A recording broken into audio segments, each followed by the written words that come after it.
May isi-share lang ako sa inyo guys about sa mga content monetization ni Meta, no? Ang kapatid ko dito guys, na-monetize na siya sa content monetization, no?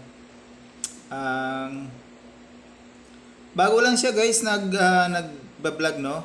Pero ang ginagawa niya, hindi siya gumagamit ng mga viral music or yung mga music na basta mayarinig kang music.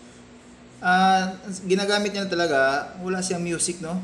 Yung sarili lang talaga nilang mga boses, no?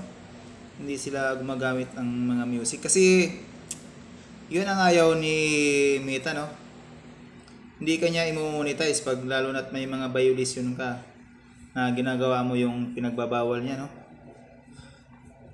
Yun ang ngayon guys, nag-vlog din ako sa Facebook, no, pero hindi pa ako monetize Kaya sinusubukan natin ma-monetize tayo, di ba? Malay mo, ma-monetize tayo, di ba? Wala namang mawawala Enjoy lang natin yung pagbablog natin, no? Huwag lang natin seryosohin. Malay mo, darating ang panahon, ma-monetize din, no? Parang ganito din tayo, parang nasa YouTube din. Kakasimula ko din guys, no? Susubukan natin kasi malay mo pagbibigyan tayo ng pagkakataon, no? Lahat ng bagay guys, kailangan natin subukan, no? Wala nang mawawala sa atin Di ba? Basta subok lang na subok. Huwag ka lang mawawala ng pag-asa. Ang ano kasi dito guys, pero ang baba ng kita ng ano ngayon, no, ng Facebook, no? Sobrang baba, daming umaangal, no, sa Facebook. Kaya siguro, pero try lang natin. Makiusap lang pala ako sa inyo guys, no? Kung sino man tong dadal dyan sa YouTube channel nyo, pwede naman siguro pa-subscribe naman sa YouTube channel ko.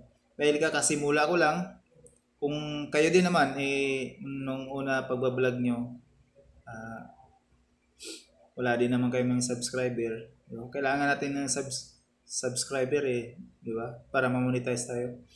Simula ko lang, lalo na kailangan ko talaga ng mga subscriber, no?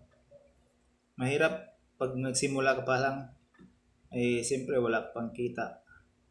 No, sa mga bait na ano dyan, no? Mga YouTuber, mga nanonood natin, mga YouTuber natin dyan, mga bait.